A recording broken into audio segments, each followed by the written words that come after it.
Me have a confidence scam. Signs that you're being conned. There are actually a lot of signs that warn you that someone is trying to scam you. Scammers, identity thieves, and other criminals use a lot of psychology and sociology to try to trick you into giving up your info, identity, and or money. The things listed in this article, which I'm reading to you right now, will help you, but keep in mind some legitimate contacts will start out this way too, so you'll need to keep your wits about you to separate the two. On the fringes of cons are sometimes well-intentioned people in multi-level network marketing positions who've bought into the whole dream that was sold to them by their sponsor. I've been an MLM initiate a few times, so I know all too well how compelling the dream sellers can be. Stay away unless you've got tons of grit and are really good at selling what are at best overpriced products and services, or at worst are a complete ripoff. In addition to these are people in PR and marketing. Some of them think they're doing what is right because they've bought into the belief that business ethics are okay. Con artists tend to be Machiavellian at best and uncaring, if not psychopathic, about the damage they do at worst. So who they target? Con artists often choose specific people or groups of people for cons, depending on their mode of operation and goals. They target those with mental illness, the desperately ill, the very young and naive, the very old and forgetful, and they usually don't care if they ruin your life in the process. Some specialize on preying on elderly people who are often technologically not savvy, suffer from dementia or Alzheimer's, are lonely, and so on. Others go after people struggling with debt, which is most of us, by offering a magical solution to get lots of money easily and quickly. That doesn't work. Some look at everyone from certain countries as being astronomically rich, so they believe they can't possibly ruin you financially by tricking you into sending them a lot of money. Some salespeople will actually date multiple customers of theirs so that the customers fall in love with them, then manipulate them into buying expensive products, ultimately just to dump them after they've gotten a big bonus check. Some target the rich and powerful, like Ponzi and Madoff did. Other times, cons are so generic that they are attempted on just about everyone, especially when technology is used to find easy marks, or people, for the con. If all you have to do is run a program and it finds you hundreds, thousands, or more victims in a matter of hours or days, you don't have to be picky. You just have to try and rake in the money. Cons run from overseas, spoofing local addresses and phone numbers and even names to make you think it's someone on your contact list, with special software for robocalling and so on. There are very popular ways to indiscriminately find victims. Many people fall for it, even experts. Use the signs of a scam to help you identify a potential con. I've got a link in my article that an example of a long and short con perpetrated against members of the Air Force while on duty. The Air Force. What they use against you. Aside from infirmities, weaknesses, inexperience, and other problems, con artists use hope, fear, loneliness, selfishness, confusion, greed, compassion, vanity, and so on to prey on others. They also look online for any information they can find, from blogs, vlogs, social media, and dark websites.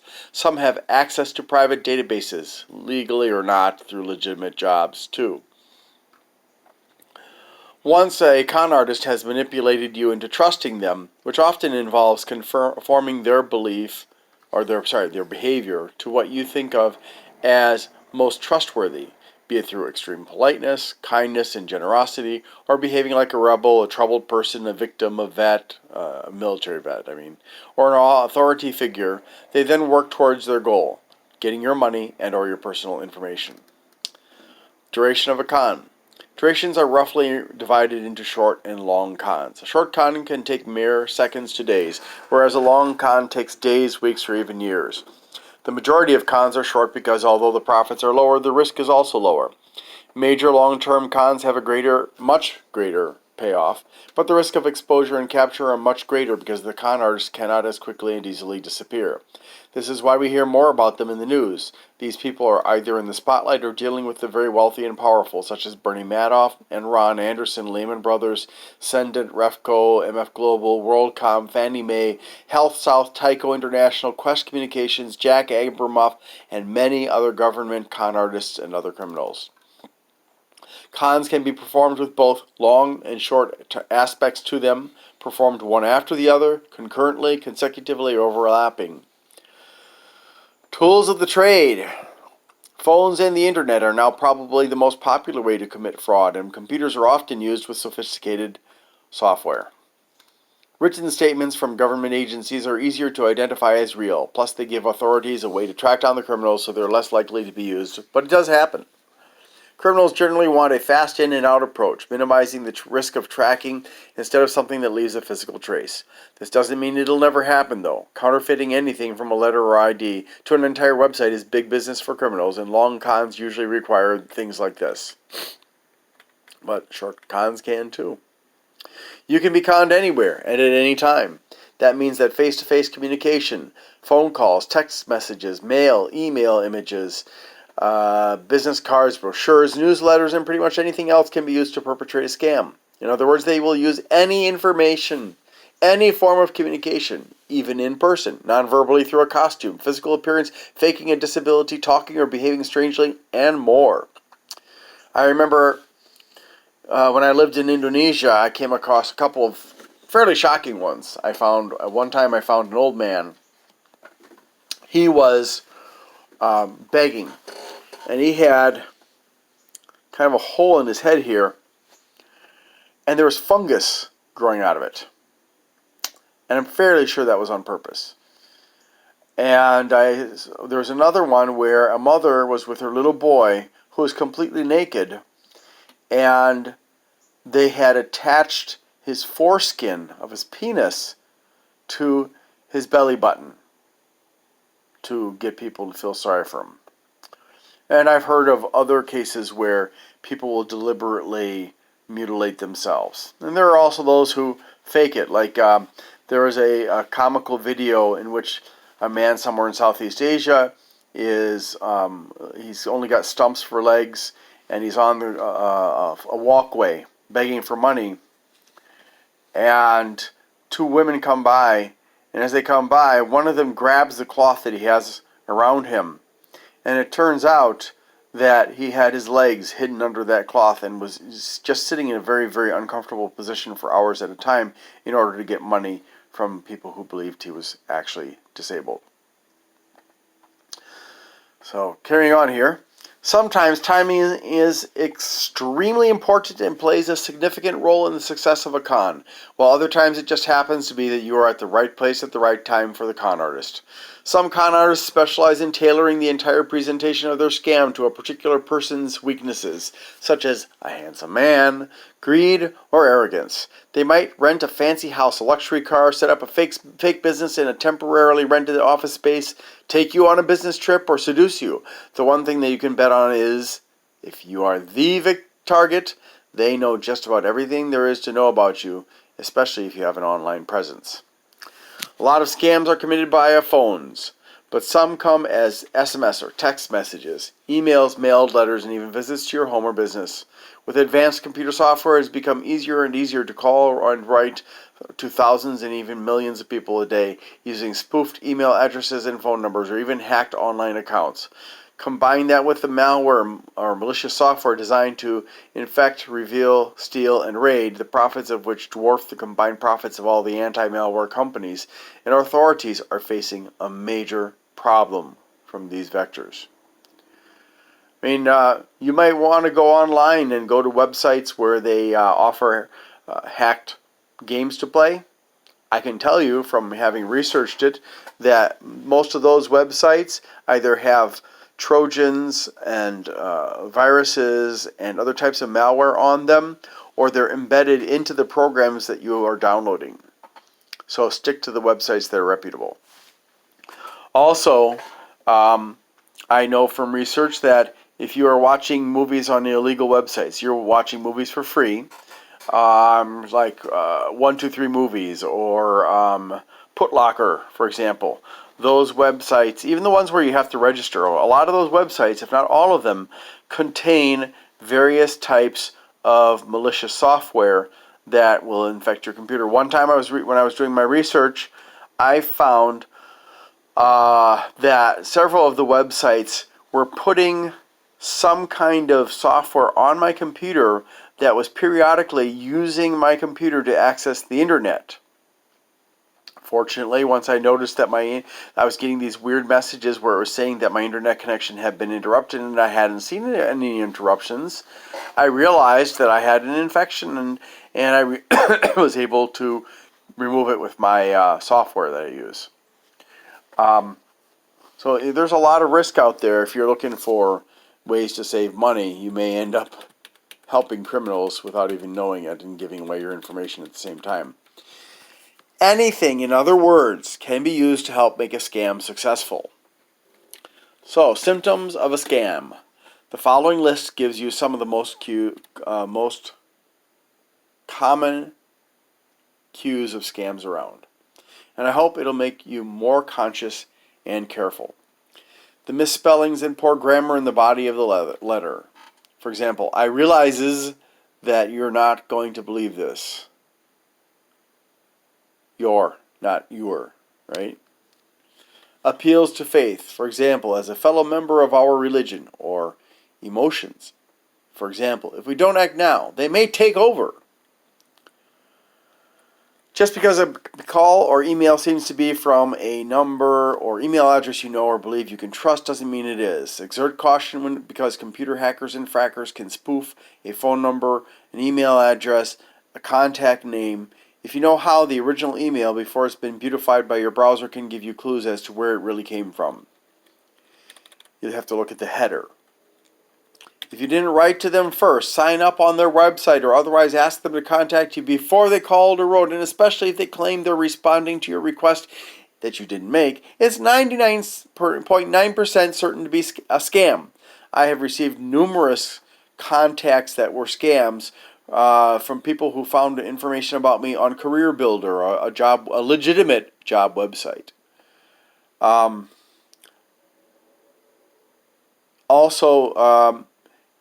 You may accidentally sign up on scam websites in which you're going to get notifications that you think are legitimate because you chose that website, but it's not. So be careful.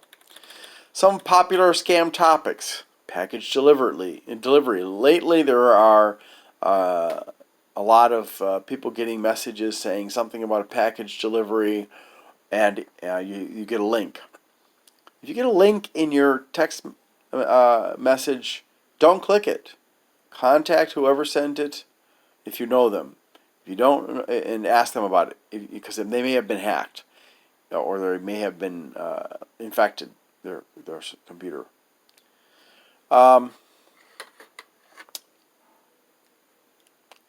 Alternatively,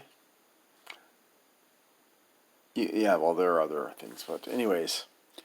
Buying or renting online with all transactions done without seeing the seller and what you're getting, plus the seller gets personal information from you as well as money, that's a big red flag right there.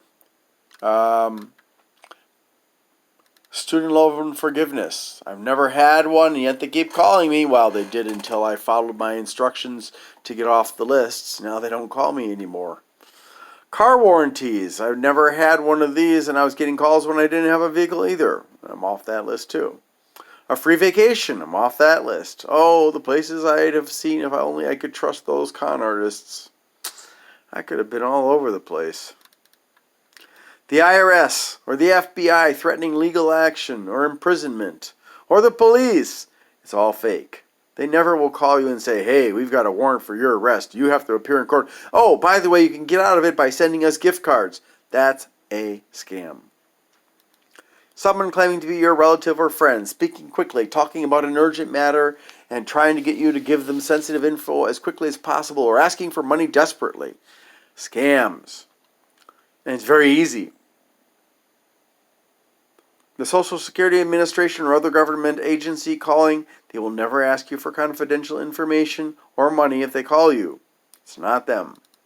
Disaster relief donations. You should be seeking the the organizations out, not the other way around. Requests for gift cards with a monetary value, wire transfers, and cash for payments. It's hard to trace them, especially if the criminal is overseas and the cards or whatever can be easily resold. Requests for your credit, or worse yet, debit card number. The former is easier for you to reverse than the latter, and the latter opens your bank account up directly to thieves who get the information. And especially if they ask for the expiration date and the special 3 or 4 digit code on the back of your card. I think they call it a CSV code or something like that. Technical support calls you didn't request. They'll pretend to fix something while either doing nothing and showing you completely innocuous things on your computer, or plant malware and steal private data. Some of them, all they do is pretend to fix your computer and then charge you for it. Those are the best ones. At least you're not getting infected and having your data stolen. Don't give access to people remotely for your computer unless you know without a doubt who they are. It's just that simple. Charity donation requests where they ask for financial information like your card or account number. Lottery win, where they request bank account information that they'll use to drain your account. Promises of a very large dividend, return on investment, etc. You should be wary of anything quick and with a very high percentage rate of return or return on investment. I think it's like anything over 30-35% is probably a scam. If it's 50%, it's definitely a scam. Confirming insurance or health care information. Calls about bank and other types of fraud. Sometimes the criminals pretend to be the good guys and trick you into revealing info that way. Debts from companies that haven't already mailed you notices with all the private information. The name of your creditor, your account number, your balance. Hi, Sherlock. Password requests. Don't give your password to anybody. I don't care who they are. If you haven't called them to get help from the official phone number, you don't give a password to somebody on the phone or an email. Just don't. Anyone asking for private information like your date of birth, social security number, social security registration number, address, bank account, and so on. Any type of high-pressure, time-sensitive offer or request. Other common tactics to secure your cooperation are long-term love scams. I fell prey to a couple when I was young and foolish and lonely, and wasted hundreds of dollars. Other people have been bilked of their entire savings, amounting to tens or even hundreds of thousands of dollars because they were so lonely. You meet someone online, they profess their love for you, maybe send you some risque pictures and sweet and sexy talk you, then start asking for money because the cost of communicating with you, plus the cost of a translator if they're from a foreign country, is too much for them to handle. This is almost always a trick. They're not after your sex. They're after your money. They're not after your love. They're after your money. They'll sometimes even try to get you to come to their country, which can lead to a disastrous visit because they'll ask you to send them a lot of money to prepare everything for your arrival and then leave you waiting in despair at your point of disembarkation. Love. What a trap. Job offers that are vague and or too good to be true, like you're offered a management position without looking at your resume and checking your references. You don't have experience in the field, and you never even applied with them. I've written on my blog about a few of those. Job offers that lead to a website that somehow seems incomplete or too small for the company. They'll send you whatever you're supposed to handle and use that to cause you to spend money that ends up in their pockets via one method or another.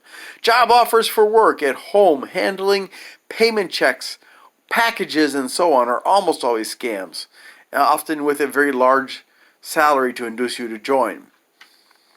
Offers to make you rich by transferring vast sums of money into your bank account from a foreign country due to a mysterious inheritance from an unknown relative or friend, an escaping government official, or member of that person's family or other sources. They'll get your bank account info and drain it. Oh, and by the way, if you're handling payment checks, the typical scam is you will receive the checks, you'll deposit them, and then you'll send your checks on to other people. So think about this. A scammer sends you a bad check. You deposit it.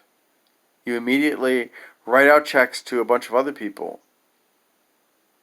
Those don't bounce, but the bad check from the scammer bounces. So not only have you lost your income, but you've lost your savings.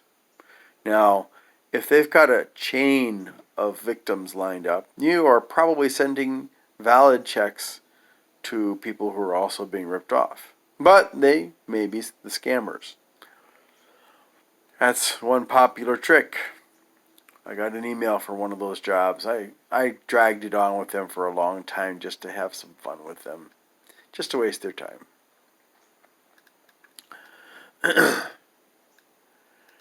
Jobs that require the upfront payment of money in order to apply, do a background check, and or get training. Legitimate companies shouldn't force you to pay for these expenses, and legitimate job websites don't allow this. So, if you see a job and find out the company wants money, report them. I've done this to a few companies on Glassdoor and Indeed, among others, and they always investigate and shut down those companies that violate their rules. I've got a few articles in my blog about them, so check those out too. Also look for tags like scam, fraud, and con online, including on social media. Do note that some people post false scam reports to cause trouble for others, so stick to the ones from official sources. I've got a few articles. Okay, that's pretty much it. At the bottom of my article, there are a couple of links. 10 most common phone scams to look out for, and scams targeting the elderly. I'll go ahead and add one more for the Facebook tag scam alert. Be careful. I'm not sure that all of the scams listed on there are legitimate. They could be just people targeting other people to cause misery for them. Oh, scams on directories for businesses. Scams for locksmiths.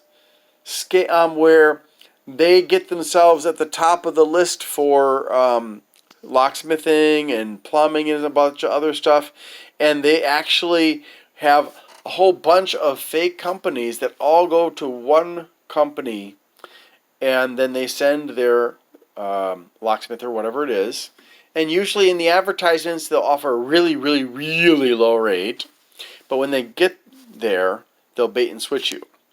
So, for example, you've got your locks, you can't get into your house. You've lost your key. The locksmith says, "Oh my God, this is a really difficult lock. You've got a really high quality lock here. I'm not going to be able to give you that $15 locksmithing offer. It's going to cost $200." Or he may say, "Hey, your lock is busted. Did you know that? You should probably replace it while I'm here." And they'll charge you up the nose for a cheap lock. So, actually, these companies these criminals that do this, they actually go under multiple names, use false physical addresses, and put legitimate companies out of business. That's the final say that I have on this topic for now. Thank you very much, and be careful.